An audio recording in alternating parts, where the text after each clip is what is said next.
I like that. There was like 2 rows of people, and I was like, dang, no one came. And then I looked down at the schedule, and it said 11:30, and I was like, okay, maybe 5 more will show up by then. So, I'm Cassie Walker with Walker Farm Fam. I'm going to read our bio because Gary did a really good job writing it. We are Gary and Cassie Walker. Both of our families have farmed in Oklahoma for over 50 years. We have a 60-acre homestead where we raise our 3 children, a garden, cattle, goats, chicken, pigs, and you never know what else Cassie might drag home. God called us to foster and adopt over 2 years ago, and it's a major part of our journey. Along the way, we have grown an interest in adding more chickens on our farm. Cassie began hatching and raising multiple breeds that have helped our family become more self-sufficient. We're excited to share the practical knowledge we have gained to help you start and grow your own backyard flock. So, Gary and I have done Instagram ever since Mazzy was 2. After we finalized her adoption, I got an Instagram, started showing our life in like 30 seconds, and not with great pictures. I'm not a photographer, but what we did is what I showed. And then I started teaching at the same school that Dutch's and Brandy's kids go to, and I overheard Brandy talking about YouTube and different things. I didn't have YouTube on my phone. I had deleted it because I didn't need YouTube. All I used YouTube for was if I didn't know how to do something. So I would Google it, and then YouTube would pop up. But I was weird about too many apps that I never used, so I deleted it. So I came home and I told Gary, I was like, they said something about Sean has a channel, something about Dutch something on YouTube. So we started Googling and we found it. And I went to high school with Sean, and I'm like, what is he doing? And so we kept watching, and Gary's like, you do this, but only in 30-second increments. And then Sean talked about how he didn't have a lot of memories of his dad, so he wanted to make sure that he was able, if something ever happened to him, his girls have memories and things. And I'm like, I can't remember the last time I printed a picture off of my phone, so I don't do great with that either. So Gary and I talked about it. We decided to try it so that our kids would have memories, so our friends and family that don't live around here could see the things we were doing. And we had no clue that in 3 months the world was going to fall apart and go crazy. And so we were home with lots of time on our hands. And so before that happened, though, when we decided to do YouTube, we had committed to posting a video every other day for a year. And we quickly realized that that's really tough. But since we said we were going to do it, we had to do it. And we didn't know, we were trying to, how to do this or what to do that, or this is, and then we're like, this was really hard. How about we just film what we actually do every day? I mean, not that we weren't doing it, but we were trying to think of jobs and things, So we just started sharing our lives. The kids quickly, there was like 3 days into it, they're like, do we have 1 million subs yet? I'm like, well, 2 people watched it and 1 was Nana, so doing good. This is not part of chickens, but I just want to let you guys know, if you ever want to share things, take a leap of faith. It's not going to happen overnight. 3 people might watch it for 5 years, but you have those memories to go back on, and it's just a really cool thing. Lots of you guys, we know, but we don't really know that we know you. We talk to you all the time in the comments, or you email me, or you message us, and we're praying for you about things. And so it's just been really cool. So if you do share on Instagram, YouTube, Facebook, those type of things, raise your hand. Okay, so there's quite a few of you guys. Some of you guys do, and you just don't want to say it. But what I want to say about that, and then I'll get started about chickens, is it's kind of intimidating. Well, not for me, because Gary, everywhere we go, Gary's like, how do you know someone here? I'm like, oh no, 10 years ago, da, da, da, da. But for some of you guys, it's really intimidating to talk to each other. But if you see someone's name on their shirt, or they ask a question you're interested in, or hey, we've been in the same classes 4 times, don't be afraid to either follow them now and then tomorrow message them and say, hey, I saw you yesterday, but now I'm actually talking to you, or whatever. But don't be scared to do that, because we've met so many awesome people and became friends with so many people from across the world. Many of you are sitting in here that we text all the time or whatever, that we never would have met if it wasn't for this crazy thing called the internet. So don't be scared to try to get in touch with each other, communicate with each other, and those type of things, because you never know what it might lead to. So to talk about chickens, I wrote some notes down where I just talk all day.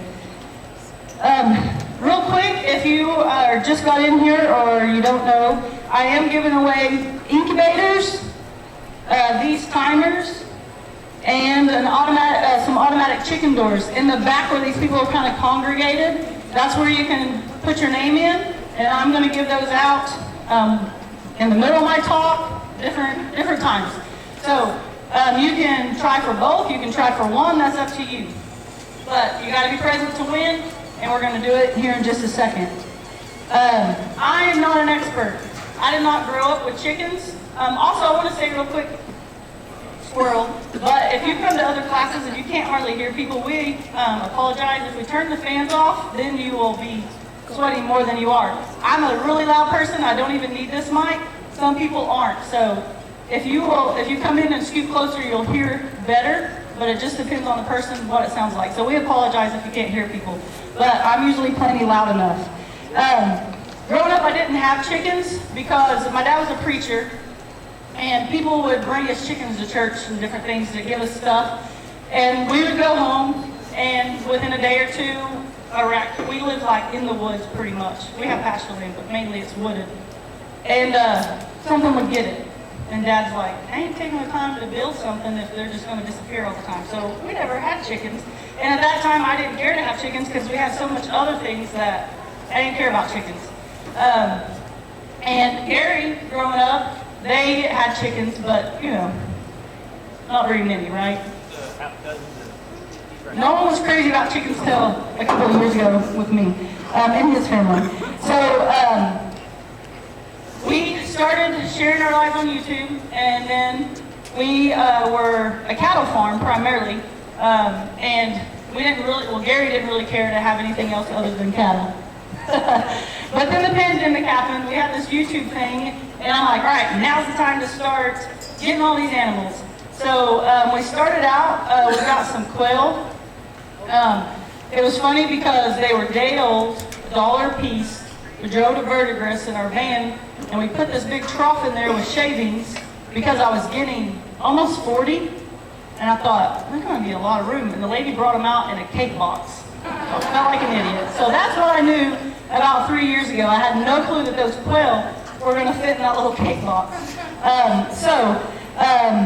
Along the way, we started adding more animals, and then we got some chickens, and I really became interested in the chickens. I started doing the hatching stuff, which we'll talk to, but I just want you to know I am not an expert. I don't know all the breeds. There's probably people in here that know way more about chickens than I do, but when they asked me to share, I said I would love to, because all these things you go to, the canning, the dairy goats, whatever, it can seem overwhelming and super hard, and like there's so much to it, and then you sit through it and you're like, well, that wasn't as bad as I thought.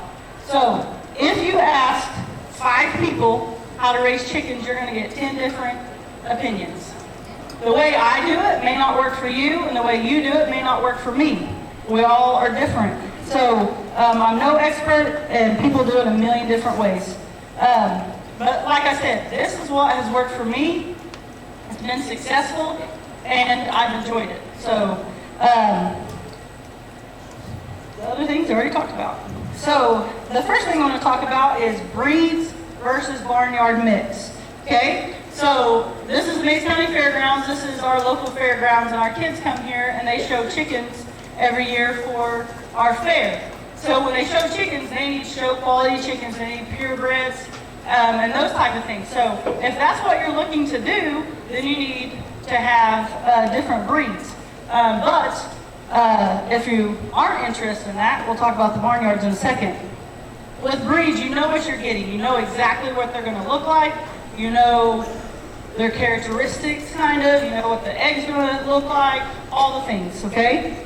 Resale value is pretty good because when everyone starts out, they're like, a Wyandotte, that's what I want. A Buffington Orpington, that's what I want. So-and-so has a yada yada, that's what I want. So if you're wanting to resell them, people want names, people want breeds.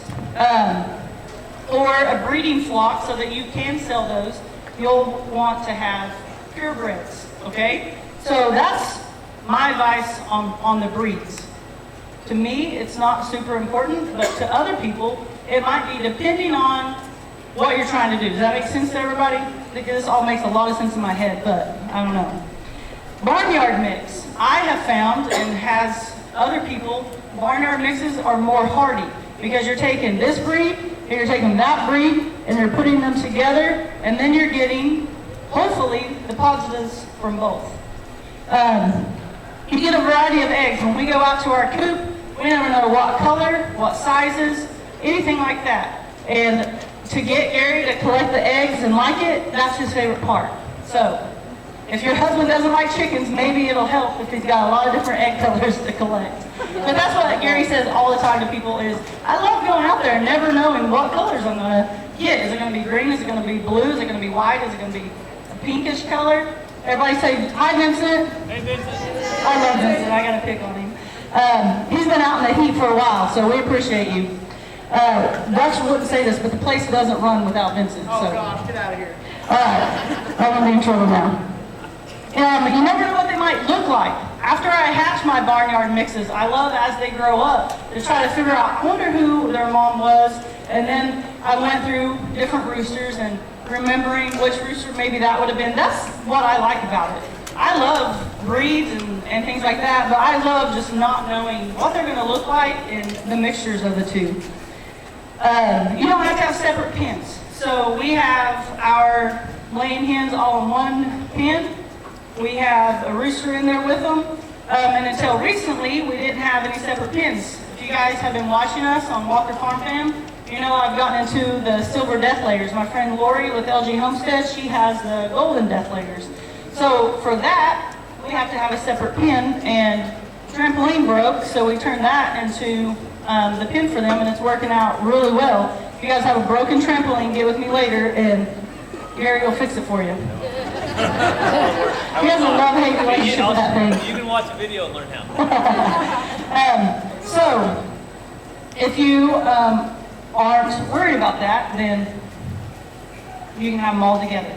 Okay? If you don't plan on hatching your eggs, you don't need a rooster. That blows a lot of people's minds at first. But a chicken will lay an egg if you don't have a rooster. Most of you are like, well, duh, but there's people in here that didn't know that. Okay? If you don't want a rooster crowing at 5 a.m., don't get a rooster. If you don't want one that's possibly going to be mean, we went through two that started being mean to the kids, and I'm like, you're out of here. When you get a good rooster, keep that rooster, because there's not all roosters are good. But if you're not worried about hatching your eggs, then the breeds really probably don't matter. So that's what my points on breeds versus barnyard are. So buying versus hatching. If you buy chicks, you don't have to have an incubator. You need your brooder, which can be lots of different things. We're going to talk about that in a second. Adults, if you buy adults, they're ready to go. Put in your coop. You don't have to have the heat. You don't have to baby them. Most of the time, you don't have to worry about losing any. Yes, Gary's trying to move ahead on my notes. If you buy adults, they're going to be more expensive.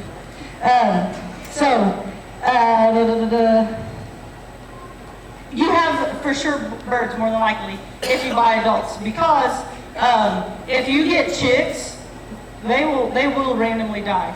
I bought speckled Sussex at an auction.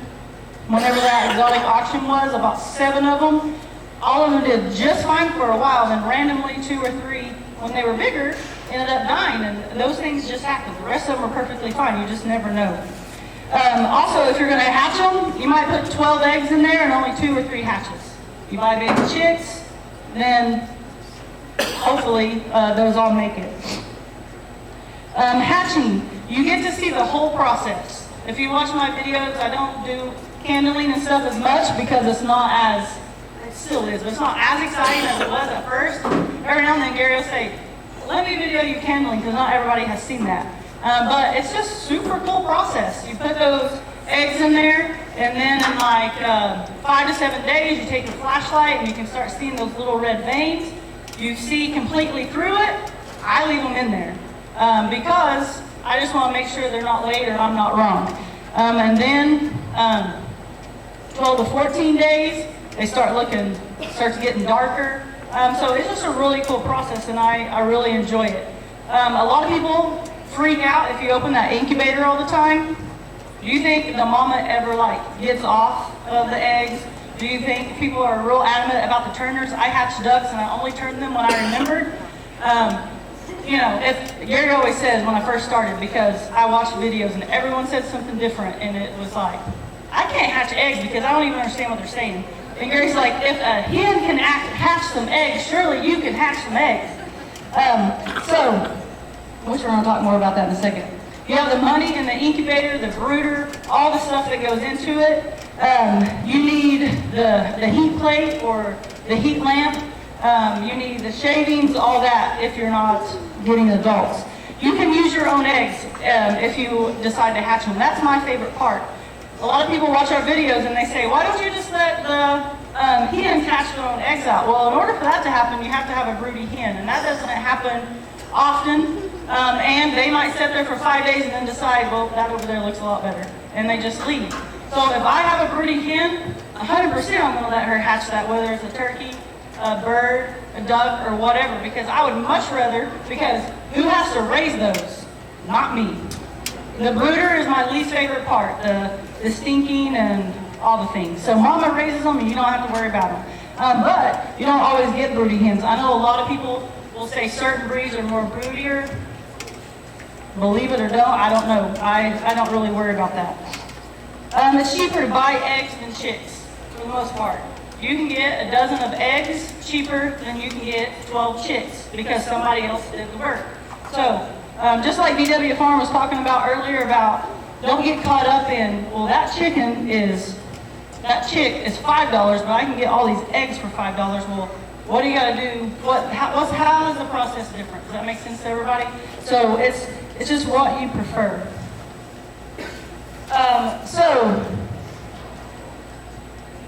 There's no way I'm going to finish that movie. Good thing that we got some time. Incubators. Buy what is in your budget.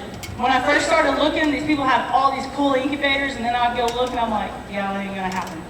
But buy what's in your budget. If it's a $25 one that looks like a piece of junk, it probably is a piece of junk, but if that's what you want to try, then try it.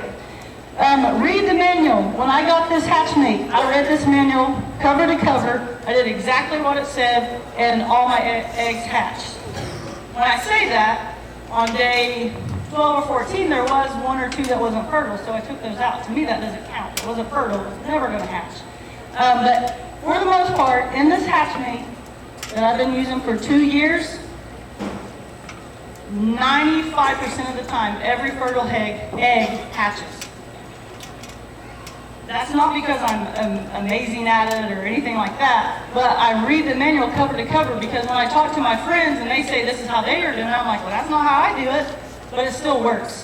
One thing I will say about these hatchmates, and if you have one that doesn't have a humidity gauge in it, you need to get on Amazon and you need to buy a hydrometer. That's what it is, right, Gary? I call it a hydrometer the first couple of times, and I got killed in the comments because I didn't know how to say it right. But that will tell you your humidity. It'll also tell you your temperature, but I found that the hatchmates are very accurate. They do show you the temperature.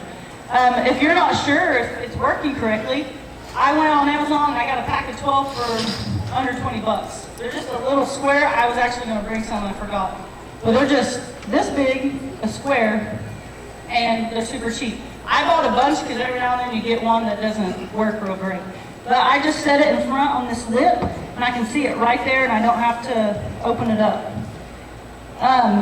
Buy the size that's for you. If you look at this incubator, it's not very big. What I love about the hatchmate is these, Gary, we show him how those come out, and you can fit it for any size. Gary might not know how to use it because he doesn't hatch eggs. We have big turkey eggs. So you can, whatever size your eggs is, you can make it work. The only thing you have to think about is the headroom.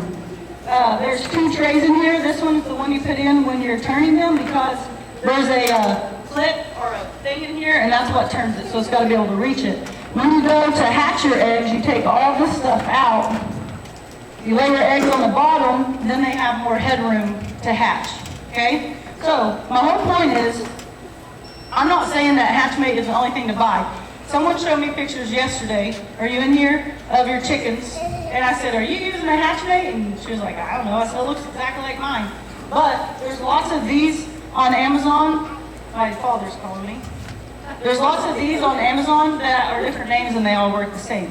But that's what I love about the Hatchmate is, if I want to hatch quail, I can. I've hatched turkeys, ducks, quail, chickens, all in those. Someone was going to send me a peacock one time, and I measured what the internet said, how much on the headroom, and it was going to fit from what she told me hers were. What else could you put in there? That's just up to you. My advice on if you're thinking about incubating, just go for it. Because you never know until you try. Like I said, if you watch videos, it can really overwhelm you, and then you get caught up in all the numbers and all the ins and outs and all that stuff. Just read the manual on whatever you buy and do what it says. Trial and error. You might win this Hatchmate today and go home and put eggs in it, and in 21 days none of yours hatch. And you're like, well, I'm a failure. Just keep trying. Where you live, your humidity might be different than my humidity. It just depends. But there's also a million ways to do it. If you watch somebody and they do it differently, they have a different setup or whatever, then do it how they do it. You guys know that most of you probably know that I now have an incubator that holds 120 eggs hatching and 120 eggs turning. Yeah, I better write it down, I can't talk. And 100 on the bottom and a hatcher hatching at one time. So up top, it has it's called a Sure Hatch, and there's a company in Springfield, Missouri that sells them. The maker is not in the United States, so you can't go on their main website, I believe, and buy them, but it's called Endev Farm Supply, and it's in Springfield. They have the Sure Hatches. They have them in all different sizes. I got this one because it was on sale. It was a Homesteaders thing. And I was going to get the 61, and the lady's like, well, this one's actually cheaper. And I'm like, sign me up. So what I like about it, though, is because of when these go on lockdown to hatch them, that's all that can happen in there. What I like about the Sure Hatch is I can have them up top, and I have each section on different dates. So I put these in this week, and then this is another week, another week, another week, and it's still moving. Then I have these down here that are hatching. Take them out as they hatch. When mine dry off, that's when I take them out. I know a lot of people say, you open that incubator, they're all, do what works for you. But when they're dry, they're coming out of there, because if not, they turn into tiny dinosaurs and they just go nuts and bang them all around. So right now, we'll do one more call and then we'll draw. So if you want to win an incubator, right back there where the gentleman in the flag and the green shirt, it's right behind you guys, right? Right there, it says Hatchmate on top. If you haven't put your name in there with a ticket, you need to do so. Does anybody need to do that? We'll draw it right now if everybody's good. Gary, will you go grab that? As he's getting that, brooder setup, use what you have. I've used anything from a cardboard box to a storage container tub that we couldn't find the lid, so it really wasn't good anymore. Playpens are my favorite. If your baby doesn't use it anymore, then turn it into one. Or if you go to a yard sale, you'll probably find 5 of them for super cheap. Whatever, brooder. All these things could be brooders, depending on how many you're putting in there for an appropriate amount of time. You know what I mean? But don't freak out about your brooder. You don't need to go spend hundreds of dollars on this amazing brooder, because what if next week you decide this was stupid and I hate this, I don't want to do this anymore. So use what you have. Like I said, playpens are my favorite, and just start from there. Old stock tanks that don't hold water. My administrator at my school bought this big playpen, I mean it's ginormous, for his dog to have puppies in, and that didn't work out, so now it's my brooder, and I really like it.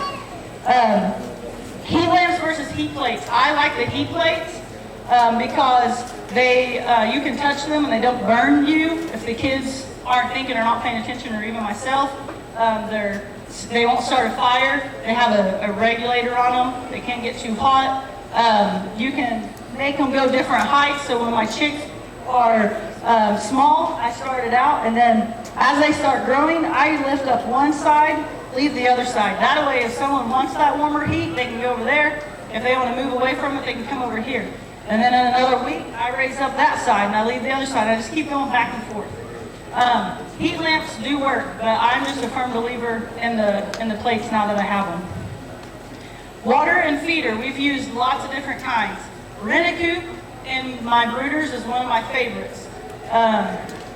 The feeder that they stick their, we just got it not very long ago, the feeder that they stick their heads in because they can't scratch it. Those things, when they're just a few days old, if they can get in that feed, they're going to sling it everywhere that they can. The waters, I really like their waters as well. But use what you got. Use what your local place has.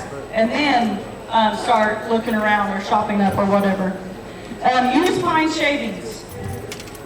Cedar, they say, will give birds respiratory problems, so we use cedar shavings. If you guys watch my videos, we tried the dog puppy pad things. Someone else did it and she made it look amazing. And if she only did it for that video, I'm mad at her because I really thought it was going to be a hit. Maybe it was the cheap puppy pads I bought. Maybe it was, I don't know, but it was a disaster. They were pecking at they were like ripping them apart. Maybe my chickens were too old, I don't know. But I was really excited that this was going to work and it didn't. Someone sent me some rewashable pads to try out. Okay, so we're going to draw for the 2 incubators and the timers. I want you to come draw for me. We'll do incubators first. Yeah, incubators first. Go for it. Stick your hand in there.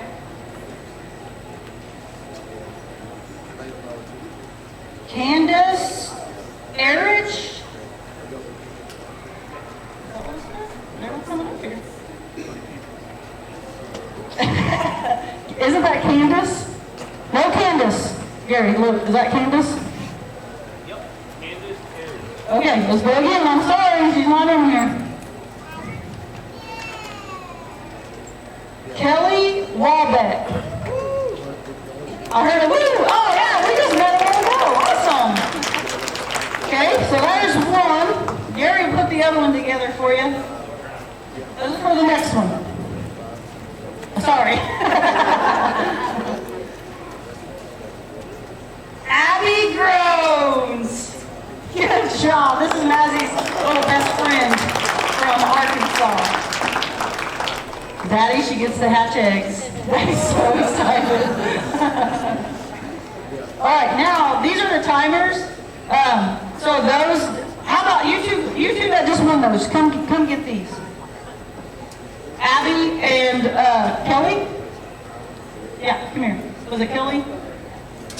No one remembers. I don't either. No, just come get these. I'm going to call it audible because I want you to have one of these. This will help you remember your eggs, and then you're not like me and you forget because you didn't write it down, and then you walk in there and there's a chick halfway out. Okay, put that one back in the box. All right, is that your sister? You want to help me?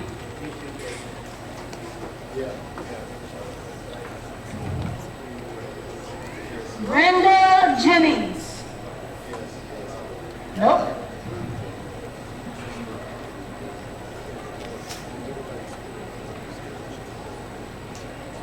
Stacy Crowell.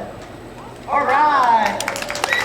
Hey, and if you're like a cooker or a baker or something, I can turn it into that. All right, well, we got 2, 3 more. Melissa Bogart. Woo! I almost did it out there myself. Hang on, let's do this.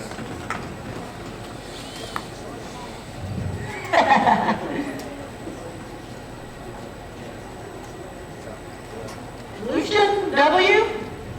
Awesome. What we got, Gary? One more? All right, I'm going to do it real good.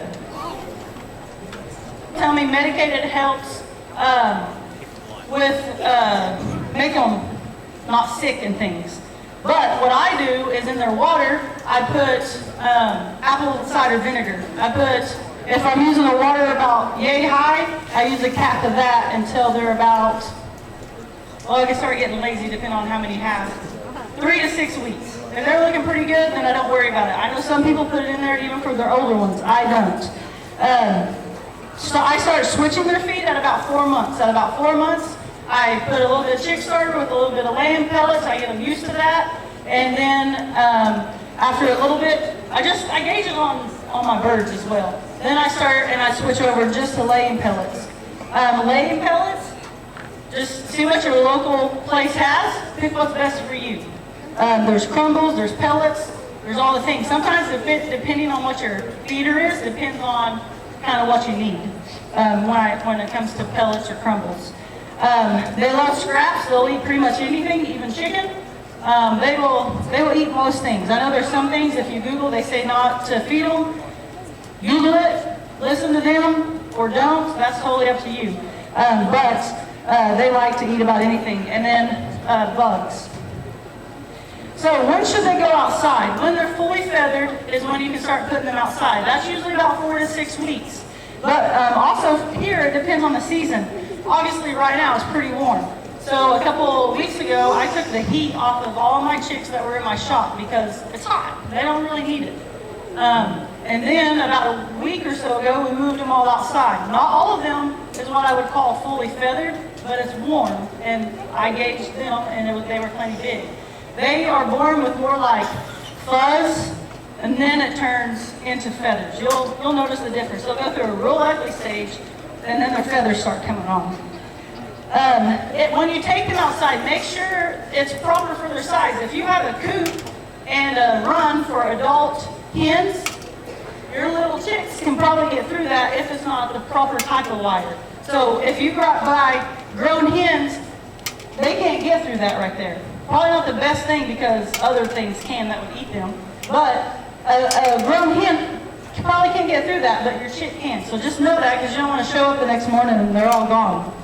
We did meat rabbits for a long time. We decided that wasn't for us. Our kids weren't interested anymore. I said, if you're not going to feed them and water them, we're not going to have them. So I turned all of our rabbit hutches into my pens for when I take them outside. So when they go from inside to outside, they go in our rabbit hutch. If you guys watch our videos at Walker Farm Pen, you can check all that out. Then we have another temporary pen that is on the ground that they go to before they go out with my laying hens. That's a blink one. Nesting boxes. What we do is 1 for every 5. So you don't need a nesting box for every single chicken that you got because they only go in there when they lay an egg. And not all of them will lay at the same time. So what we do is 1 nesting box per 5 laying hens. Okay? Use what you have. We've seen lots of things. You can go buy fancy ones. You can go buy old ones that are antique. You can use 5-gallon buckets. You can use milk crates. You can use anything. You can build them. So use what you have. Use what you like. If you're a little bit bougie, go get the cute ones. It's fine. But just use what you like. Shavings versus straw inside your nesting boxes. We've always used shavings, but then I was watching Dutch's video and he uses straw, so we tried it and we didn't like it. It works for him, it doesn't work for us. Probably our setup or something like that. But we prefer putting shavings in their nesting boxes. Coop versus free range. With a coop, like just a coop that they never get out of, they're always in that run. And pretty soon it's going to become dirt. Okay? I'm not a fan of that, but that's just me. What's the good thing about that is they stay off your porch. They don't poop on everything. They're not on your cars. They're not scratching stuff. They're not where you don't want them. But I don't like them just being on dirt. It bothers me. Is it bad for the chicken? No, I just don't like it. And if they're inside the coop in a good run where they can't get out, they're safe from probably most predators. It's probably the safest place for them. Free range. That means you open that coop or whatever you keep them in and they just do whatever all day and then you put them back up in there. They eat whatever they find. So they get a lot more bugs, they get a lot more whatever's out there that they like. They're always moving, so it doesn't turn to dirt. They're always moving around. They can be more prone to predators because if a coyote comes up in the middle of the day or the coon or whatever, then they could possibly get them. the neighbor's dogs, anything like that. Some people say they're healthier, the eggs are better, whatever. Personal opinion, I feel like. The solution we have come up with, since we don't want them on our porch, since I don't want it to turn to dirt, is we have chicken tractors. Gary and myself and the kids made one. We took our trailer for our head gate for our cattle. It came on a trailer. We didn't need it. We didn't plan on using it. So that's what we used for our base, and then we built it around it. And so it's on wheels. It has a tongue, so we can move it with the Jeep or the truck or whatever. We found a 2-horse trailer for $500 that someone else saw as junk, and we converted that into a mobile chicken coop. There's all sorts of chicken tractors out there. Our broken trampoline, we turned it into a chicken tractor. But we like it because it's movable. So our broken trampoline is a chicken tractor that moves every day, but they never come out of it. But they get fresh grass every day. Our 2 that we've built or converted, they have Premier One electric fencing around them. And we get the poultry netting, that way it's small for our chickens and things, and whatever animal we put in there, it's small enough for the holes, because they do have for like sheep and goats and things like that. But Premier One electric fencing has been a game changer for us. When we first started doing videos, we saw people do it and we're like, it's a gimmick. And then we were like, I don't know, that looks cool, but we just got on this YouTube thing. We don't want to look like we jumped on the bandwagon and went and got that Premier One fencing they're all talking about. But then we talked to some of our friends. They said, hey, it really is legit. So we bought it and tried it, and we love it. We now have, how many rolls of it? 7 rolls. We have the pig ones that we've kept our pig in. I've kept our baby doll sheep in the pig ones until we were doing something different. But the Premier One fencing truly works. During the summer, we put it out around a big tree, and we put the coops there, and then they have their shade. During the winter, we move it to the back of our property, but we love it. We haven't had any trouble with predators.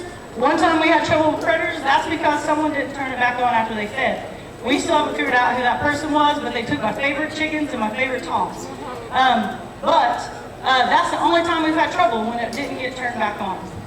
So Premier One fencing, a chicken tractor, move it around. Our chicken coops, he keeps jumping. Our chicken coops have these doors on them because at first they didn't, and then, okay, we are farmers, but we don't wake up early unless they make us, because we got to be here early in the morning. So we wake up 9-ish sometimes. No, and we're like, dang it, the chickens aren't out yet. But that wasn't the worst part. The worst part when we get in bed and it's 11 or 12 and I'm like, did you close that door? No. Or are you going to close it? I don't really want to close it. Are you going to close it? So very quickly, we found automatic chicken coop doors, and they have been a lifesaver. You don't have to worry about it.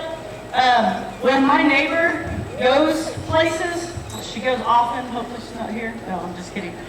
She hires me or the kids to take care of her chickens, and I got to set an alarm because I don't put my chickens up or take them out, but I have to her. And I'm like, I swear, Amanda, I'm putting one of these on your coop. But her coop's real cute, and it wouldn't go with how she does it. But anyway, these are a lifesaver. So there's lots of different kinds out there. Run Chickens is who we've been with and used for a couple of years now.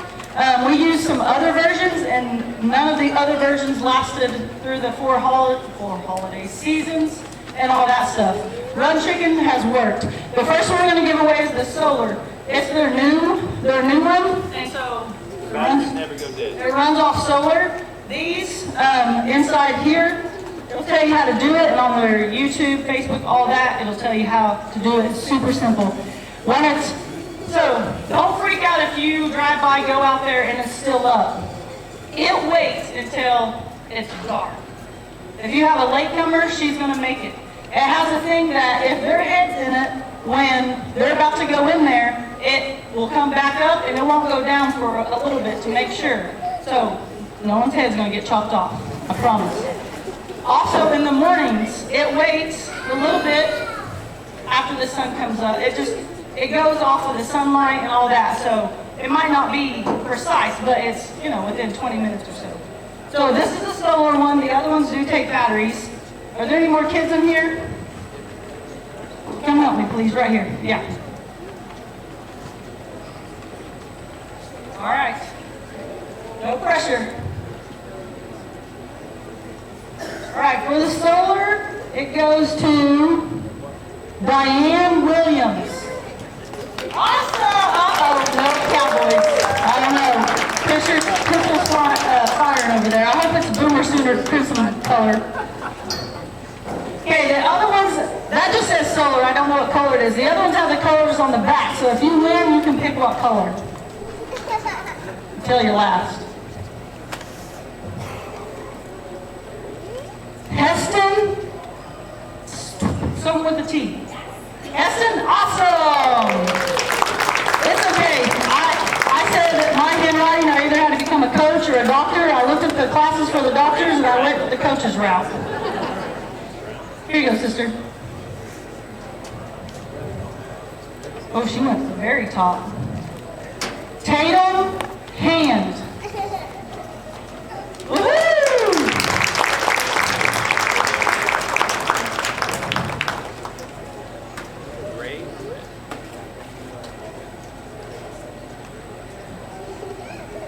Lance Huntsman. Woo! Awesome, Lance! Congratulations!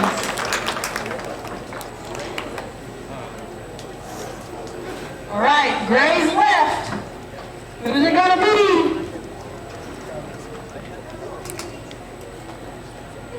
Marilyn Satterfield? All right. Yes, you're good to go. Thank you so much. All right, well, that's all I have to say. I only went over 13 minutes. I think that's pretty good. Make sure you guys are following us at Walker Farm Fam on Facebook, Instagram, and YouTube. We truly appreciate you guys coming, and we're so thankful to Kevin and Sean and their wives for putting this on. Their wives are the brains, so when you see them, make sure you tell them